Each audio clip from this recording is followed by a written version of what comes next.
우리가 하루하루 시간 속에 살아가면서 주님의 뜻 안에서, 주님 안에서 하루를 시작할 수 있다는 것이 여러분 얼마나 감사하고 귀한 일입니까?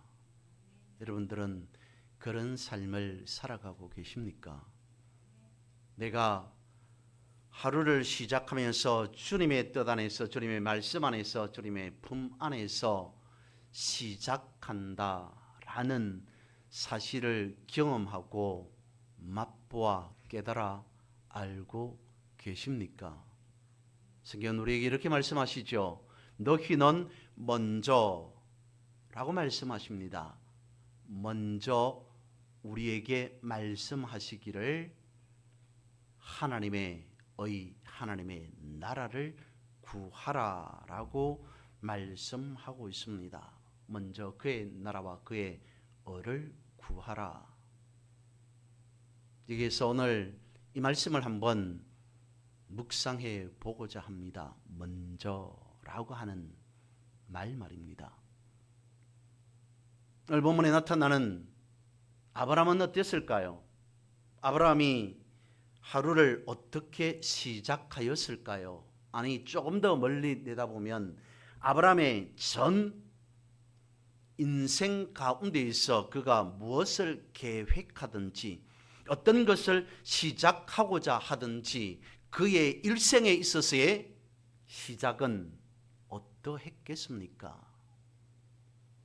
오늘 주어진 본문 가운데에서 중요한 부분이 14절과 15절 말씀입니다. 이렇게 말씀하십니다. 너는 눈을 들어 너 있는 곳에서 북쪽과 남쪽 그리고 동쪽과 서쪽을 바라보라. 동서남북을 바라보아라 라고 말씀하시면서 그렇게 보이는 동서남북 사방 모든 것을 보이는 땅을 내가 너와 내 자손에게 주리니 영원히 이를 것이다. 아멘. 여러분, 하나님께서 아브라함에게 이 말씀을 주실 때는 조카 롯과 헤어진 후에 말씀하신 것입니다. 아브라함이 하나님의 말씀에 따라, 하나님의 명령에 따라 가나안 땅으로 들어오게 되죠. 그 무렵 오늘 본문에 있는 창세기 13장 말씀 앞으로 돌아가서 보면 아브라함은 부자가 된 상태였습니다. 은과 금도 많았고요. 그리고 가축도 상당한 상태였습니다. 함께한 조카 롯도 당연히 부자였던 거죠. 은과 금도 많았지만 저들의 생업은 목축업이었습니다. 저들은 당시까지 유목민이었습니다. 양과 소가 점점 더 늘어나다 보니까 상당히 많아지다 보니까 이제 함께 이 사람 저 사람 모여서 다니는 것보다는 개별적으로 따로따로 다니는 것이 훨씬 더 유리합니다. 왜요? 가축이 많으니까, 양과 소가 많으니까 먹여야 할 풀들도 당연히 많아야 합니다. 푸른 초장이 넓어야 합니다. 그래서 아브라함이 생각합니다. 이제 조카와 롯과 함께하는 것보다는 떨어져서 각자가 각자의 인생 삶을 살아가는 것이 훨씬 더 낫겠구나, 유리하겠구나 라고 판단한 거죠. 그래서 아브라함이 조카에게 말합니다. 보면 앞에 보면 이런 말씀이 있습니다. 내 앞에 온 땅이 있지 아니하냐. 나를 떠나가라. 내가 좌하면 나는 우하고 내가 우하면 나는 좌하리라. 아브라함이 롯에게 한 말입니다. 무엇을 했다고요? 아브라함이 조카 롯에게 먼저 선택권을 주었습니다.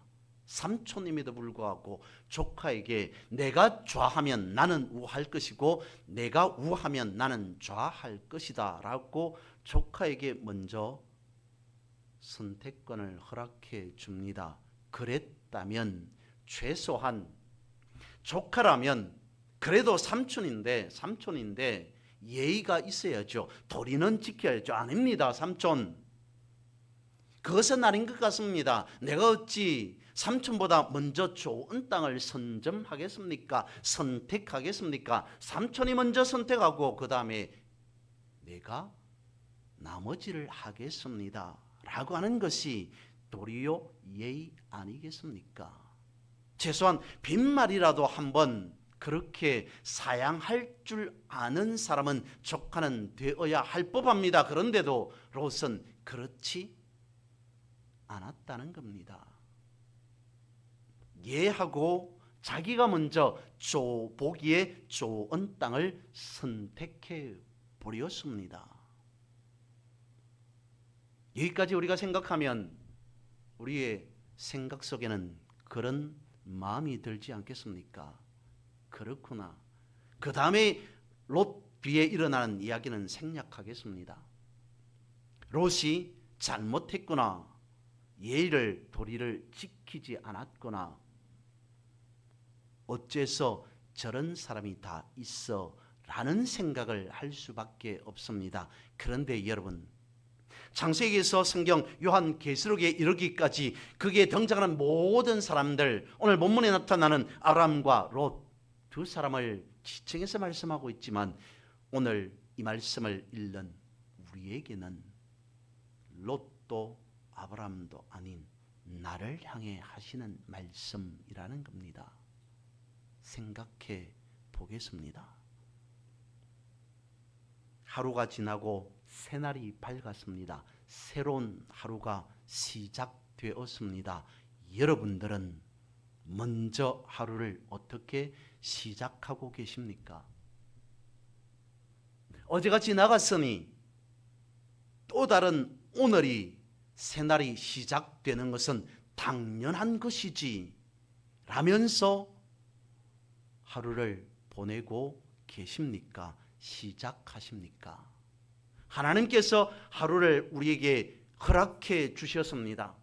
그러면 먼저 우리는 성도인 나는 하나님께 예의 도리를 지켜야 되지 않겠습니까?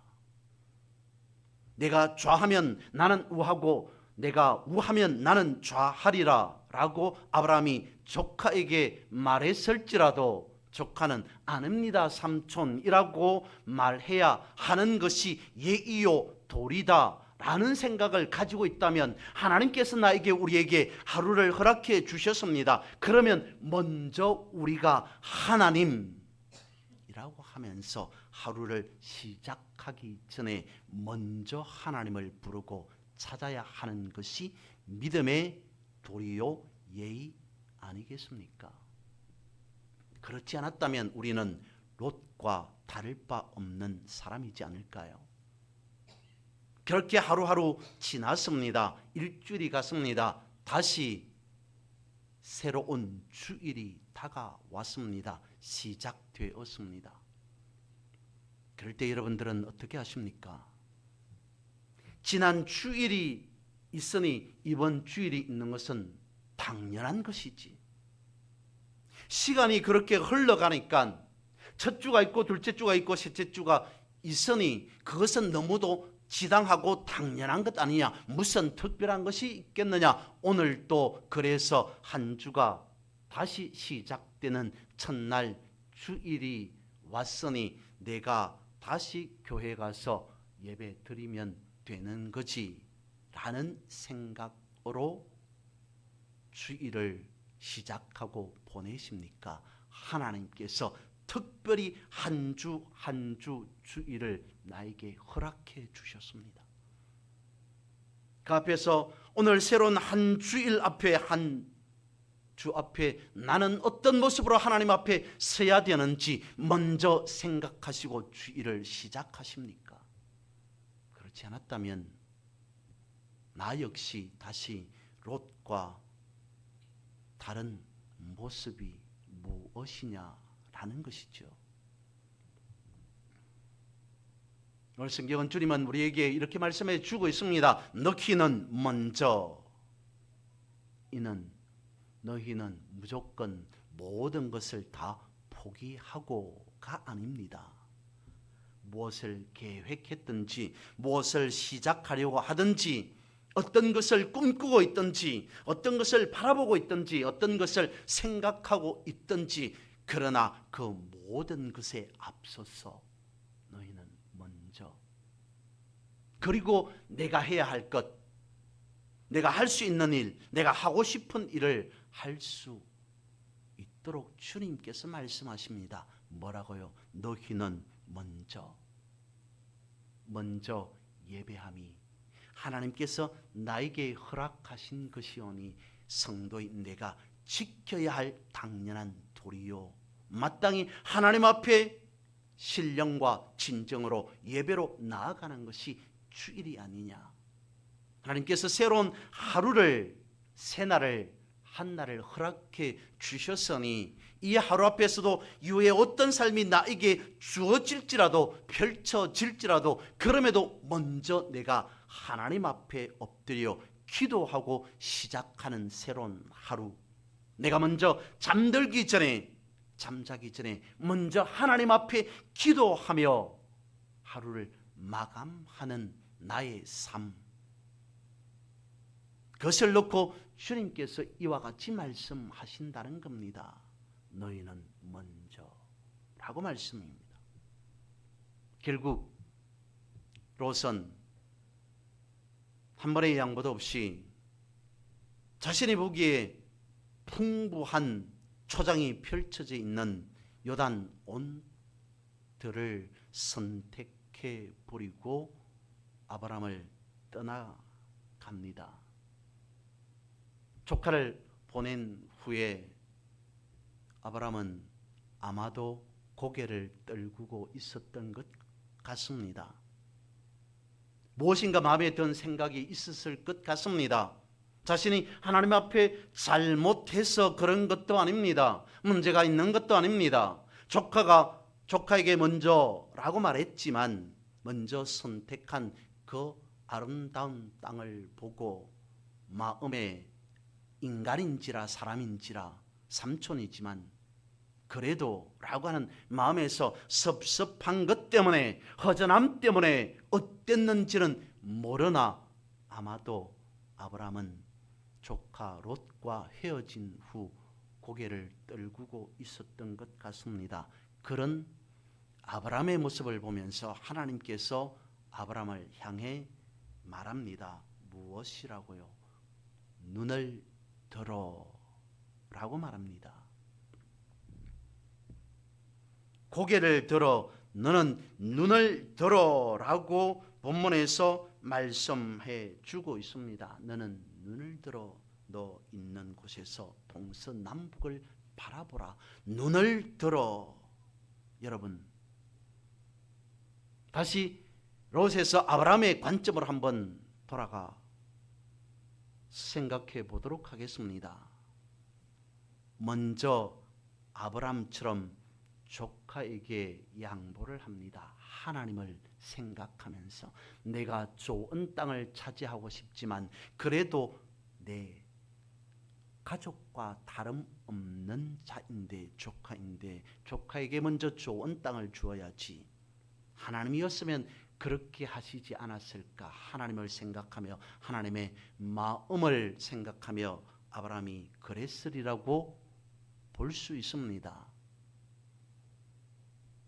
우리가 하나님을 생각하며 먼저 내가 하루에 일어나서 하나님 앞에 기도하며 하루를 시작해야지.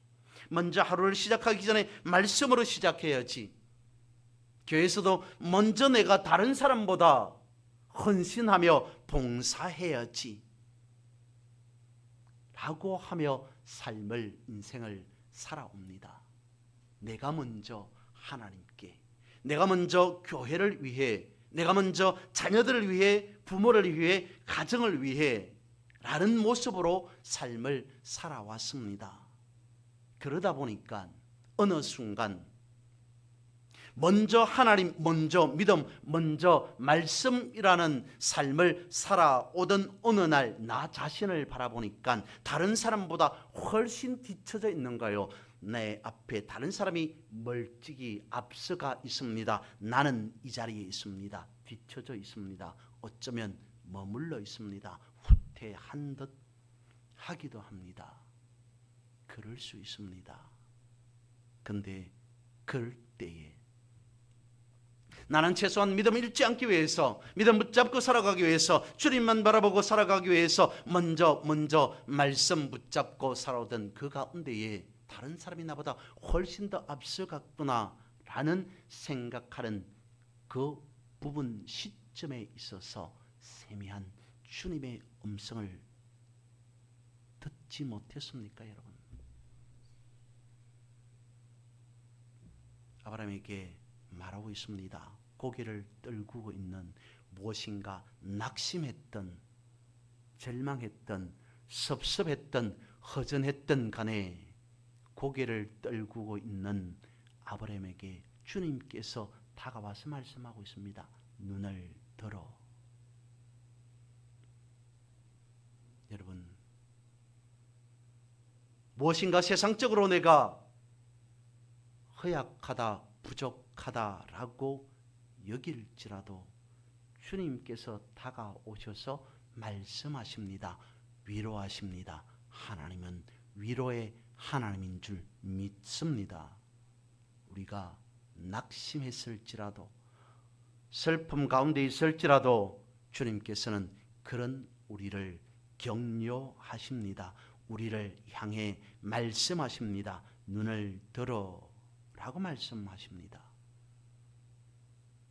내가 무엇인가 믿음 안에서 먼저 라는 삶을 살지 않았을지라도, 내 문제 때문에, 내 잘못 때문에 실패하고 실수했을지라도, 그래서 슬프고 분하고 선에서 고개를 떨구고 있을지라도, 때로는 원통해서 원망하는 마음으로 낙심되어져 있을지라도, 고개를 떨구고 있을지라도, 그럼에도 하나님께서 말씀하십니다. 눈을 들어 라고 말씀하신다는 겁니다. 하나님은 나를, 우리를 믿음 안에서 이와 같이 위로하신다는 겁니다. 그래서 다음으로 아브라함에게 하나님은 희망을 약속하고 있습니다. 16절 말씀해 보니 내가 내 자손이 땅에 티끌 같게 하리니 사람이 땅에 티끌을 능히 셀 수 있을진데 내 자손도 세리라. 눈을 들어서 동서남북을 바라보라 라고 말씀하신 후에 또 다른 이 말씀을 하고 있습니다. 아브라함에게 다시 한 번 더 희망을 하나님은 불어넣어 주고 있다는 거죠.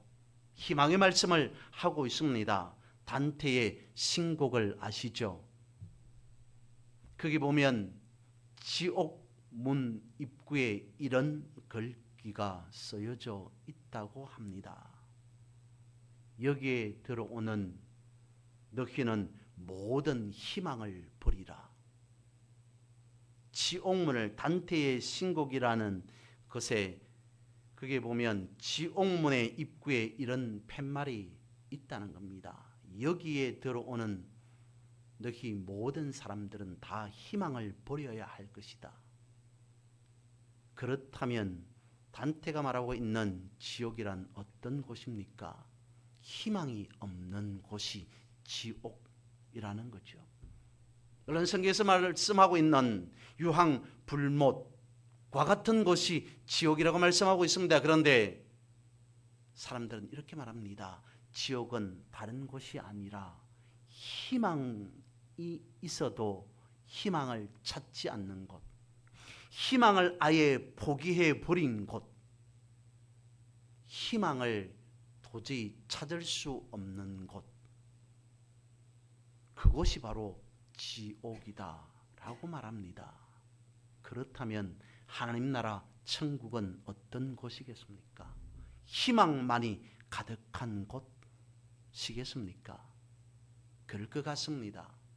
단테의 신곡에 비유한다면 천국이란 희망이 없는 것처럼 보여도 그럼에도 희망을 찾는 곳, 희망이 나타나지 않을 것 같이 보일지라도 그러한 가운데에서조차 희망을 찾아내는 곳, 그것이 천국 아닐까 싶습니다. 고개를 떨구고 있는 아브라함에게 하나님께서 말씀하십니다. 동서남북을 바라보라. 그리고 내 자손이 이러할 것이다 라고 희망을 불어넣어 주고 있습니다. 이 이야기는 아마도 여러 가지로 각색되어진 것 같습니다. 이런 이야기가 있습니다. 어느 한 부족의 주장이 병색이 깊었습니다. 그래서 살 날이 얼마 남지 않았음을 직감하고 아들들을 불러 모읍니다. 저기 뒤에 높은 산에 가서 너희들이 생각하는 특별한 것을 나를 위해 하나씩 가지고 오너라. 첫째 아들, 둘째 아들, 셋째 아들이 그래서 산을 향해 나아갑니다. 첫째 아들이 돌아왔습니다. 산 정상에서 무엇인가 특별한 꽃 한 송이를 꺾어왔습니다. 내가 산에 오르다 보니까 평소 보지 못한 특별한 꽃 하나가 있었습니다. 그래서 아버지를 위해서 꽃 한 송이를 꺾어왔습니다. 둘째 아들은 험준한 바위 틈을 헤집고 다녔던 것 같습니다. 무엇인가 자신도 보기에 특별한 것 하나가 눈에 들어왔습니다. 바위 틈에 특별한 이끼 하나를 가지고 와서 아버지께 드립니다. 셋째의 손에는 아무것도 들려 있지 않습니다. 아버지가 묻습니다. 아들아, 너는 무엇을 가지고 왔느냐? 예, 아버지, 저는 아무것도 보시다시피 가지고 온 게 없습니다. 그러면 무엇 했느냐? 예, 저는 바라보고 왔습니다. 산 정상 꼭대기에서 동서남북 사방을 바라보는데 남쪽을 바라볼 때 유달리 그곳은 푸른 초장이 펼쳐져 있습니다. 농사 짓기에도 목축을 하기에도 안성맞춤입니다. 강줄기도 제대로 잘 흐르고 풍부하게 흐르고 있습니다.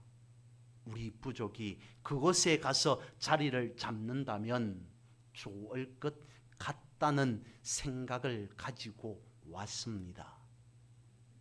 아버지가 주장이 그 이야기를 듣고 셋째 아들에게 성계해 주었다라는 이야기가 있습니다. 여러분, 오늘 본문의 말씀을 보십시오. 하나님께서 아브라함에게 말씀하고 있습니다. 동서남북 사방을 바라보아라. 그리고 너의 후손 자손이 이럴 것이다 라고 말씀해 주고 있습니다. 그것이 무엇이냐고요? 온 땅을 줄 것이다. 예, 조카 롯이 차지한 것보다도 훨씬 더 넓고 아름다운 땅, 옥토와 같은 푸른 초장이 펼쳐져 있는 그런 곳을 줄 것이다. 내 자손은 이러할 것이다 라는 것을 말씀하고 있는 것이 아니라 꿈을 보여주고 있습니다. 희망을 아브라함에게 펼쳐주고 있다는 것입니다. 희망을 보여주고 있습니다. 그러면 아브라함에게 하나님께서 희망을 보여준 것이라는 것은 아브라함이 한 번 바라보면 된다는 것입니까? 아닙니다. 꿈이라고 하는 것은, 희망이라고 하는 것은 지속적으로 바라보아야 합니다. 우리가 잘 아는 시편 121편 이렇게 말씀하고 있죠. 내가 산을 향하여 눈을 들리라. 나의 도움이 어디서 올까? 나의 도움은 어디서 온다고요? 천지를 지으신 하나님에게서로다 라고 말씀하고 있습니다. 나의 도움은, 내가 바라보고 또 바라볼 수 있는 희망은, 꿈은 하나님으로부터 오는 줄 비로소 깨달았습니다. 하나님께서 아브라함에게 말씀하고 있습니다. 눈을 들어 바라보아야 할 것은 동서남북 사방에 펼쳐져 있는 넓은 땅이 아닌 내가 너에게 가르쳐 주고 있는 희망이라는 사실이다 라는 것을 아브라함에게 보여주고 있습니다. 그러면서 하시는 말씀 자체는 이것이죠. 보이는 땅을 내가 너와 내 자손에게 주리니 영원히 이르리라. 보이는 땅이 아닌 내가 바라보아야 할 희망, 그것을 말씀해 주고 있습니다. 우리는 바라보아야 됩니다. 무엇을요? 누구를요? 십자가를 바라보는 자, 십자가를 바라보는 삶을 살아가야 합니다. 성경은 우리에게 말씀하십니다. 십자가의 도가 멸망하는 자들에게는 미련한 것이요 구원을 얻는 우리에게는 하나님의 능력이 되리라 말씀하십니다. 이스라엘 백성들이 그랬습니다. 원망 불평합니다. 왜 우리가 이런 고생을 해야 돼? 왜 우리가 이런 인생 삶을 살아가야 돼? 라고 광야에 선 이스라엘 백성들이 모세를, 하나님을 원망합니다. 백성이 하나님과 모세를 향하여 원망하되 어찌하여 우리를 애굽에서 인도하여 올려서 이 광야에서 죽게 하는고 이곳에는 식물도 없고 물도 없도다. 우리 마음이 박한 식물을 싫어하노라. 여러분 잘 생각하셔야 합니다. 우리가 살아가면서 힘들다고 되는 일이 없다고 형편없는 것을 바라본다면 재앙이 올 수밖에 없습니다. 그러면 어찌해야 합니까? 하나님이 원망하는 이스라엘 백성들, 저들을 바라보며 모세에게 가르쳐 줍니다. 말씀하십니다. 여호와께서 모세에게 이르시되 불뱀을 만들어 장대 위에 달라 물린 자마다 그것을 보면 살리라. 모세가 놋뱀을 만들어 장대 위에 다니 뱀에게 물린 자마다 놋뱀을 쳐다본 적 살더라. 여러분, 원망하는 이스라엘 백성들에게 모세를 통하여서 놋뱀을 만들어서 바라보는 자들에게 다시 새로운 생명, 삶을 허락해 주셨습니다. 이거죠.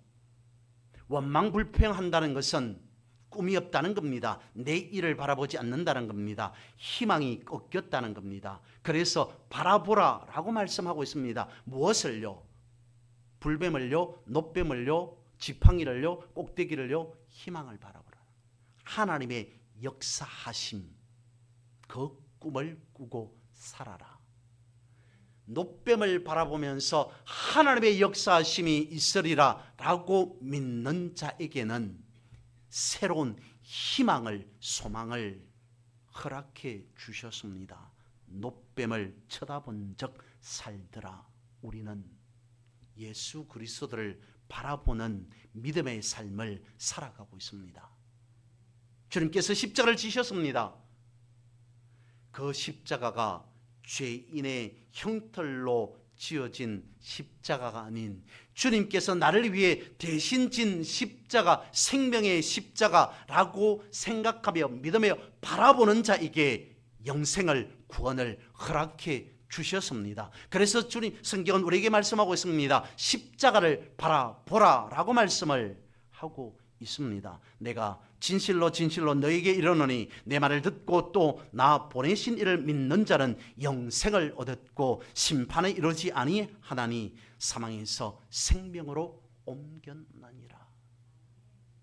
여러분, 희망, 꿈이라고 말씀을 드렸습니다마는 오늘 우리가 가진 성경 요한복음 5장 24절에서 말씀하고 있는 십자가를 바라보는 자, 예수 그리스도를 온전하게 믿는 자, 그에게 사망에서 생명으로 옮겼다라고 하는 말씀을 어떻게 우리가 가지고 있는 단어인 꿈으로 희망으로 표현할 수 있겠습니까? 형언할 수 없는 엄청난 것을 주님은 우리에게 허락해 주셨다라고 이와 같이 말씀하고 있습니다. 이제 하나님은 아브라함에게 또 다른 것을 가르쳐 주고 있습니다. 하나님은 아브라함에게 행동하도록 말씀하십니다. 고개를 떨고 있는 아브라함에게 눈을 들어라고 말씀하시면서 새로운 희망을 펼쳐 주셨습니다. 너의 자손은 훌손은 이라고 말씀하시면서 또 다른 꿈을 희망을 허락해 주셨습니다. 아브라함이 단지 꿈만 가지고 희망만 가지고 살았던 것 아닙니다. 그 희망을 품고 그대로 행동하는 믿음의 삶을 살게 하십니다. 17절 말씀입니다. 너는 일어나 그 땅을 종과 횡으로 두루 다녀보라. 내가 그것을 내게 줄 것이다. 이렇게 말씀하십니다. 너는 일어나서 직접 발로 걸어가서 그것을 보아라. 다녀보라 라고 말씀을 하십니다. 여러분, 하나님께서 우리에게 희망을 주셨다면, 우리가 희망을 받았다면 당연히 희망을 믿고 행해야 한다는 거죠. 하나님의 약속의 말씀을 받았다면 약속의 말씀을 믿고 그대로 살아가야 한다는 겁니다. 약속대로 믿고 살아갈 때 하나님의 놀라운 역사가 우리의 삶에, 여러분의 삶에 나타나는 줄, 이루어지는 줄 믿습니다. 그것이 믿음의 실제라는 겁니다. 18절 말씀 이와 같이 말씀하고 있습니다. 이에 아브라함이 장막을 옮겨 하나님께서 보여주셨습니다. 동서남북을, 그리고 자녀들이 어떠하리라는 것을, 그리고 다녀보라 라고까지 말씀을 하시자 아브라함이 직접 실행에 옮깁니다. 실천합니다. 어떻게 해요? 이에 아브라함이 장막을 옮겨 헤브론에 있는 마므레 상수리 숲풀에 이르러 어떻게 했다고요? 거기에, 그 자리에, 그곳에 거주하며 거기서 여호와를 위하여 제단을 쌓았더라. 보여주신 대로 보고 살았습니다. 하나님의 약속대로 실천에 옮깁니다. 하나님께서 이와 같이 나에게 말씀하셨으니 내가 당연히 그 자리, 그곳으로 옮겨가야지. 그리고 그곳에서 먼저 하나님 앞에 제단을 쌓으리라. 아브라함의 신앙은, 아브라함의 믿음은, 아브라함의 일생은 이와 같았습니다. 어떤 믿음이었다고요? 꿈꾸는 것에만 머물러 있는 믿음이 아닌 실천하는 믿음, 행동하는 믿음. 다시 말씀을 드립니다. 하나님의 말씀을 들었다면 들은 그 말씀대로 그대로 순종하는 믿음. 장막을 짓고 살았더라. 말씀에 순종하는 아브라함의 삶의 모습을 보여주고 있습니다. 실행하였더라, 실천에 옮겼더라 라고 말씀하고 있습니다. 언약대로 실천하는 여러분의 삶이 되시기를 바랍니다. 약속의 말씀을 굳게 잡고 희망을 가지고 순종할 때 하나님의 놀라운 역사가 일어나는 줄 믿습니다. 그리하여서 하루를 시작하든 무엇을 꿈꾸든 어떤 것을 계획하든 여러분 이 하반기 먼저 하나님을 생각하십시오. 하나님의 말씀을 떠올려서 하나님 앞에 기도하고 먼저 말씀 보고 먼저 하나님을 찬송하고 먼저 예배하고 그리고 내 삶을 살아도 늦지 않습니다. 부족하지 않습니다. 또한 말씀의 이름과 같이 모든 삶의 어떤 형편, 환경, 조건에 놓였을지라도 감사를 실천하며 살아가 하나님의 진실한 신실한 역사하심이 무엇인지를 목도하며 경험하며 맛보아 깨달아 아는 승리의 삶이, 온전한 믿음의 삶이 여러분의 인생 삶이 되시기를 주님의 이름으로 선포하고 축복합니다.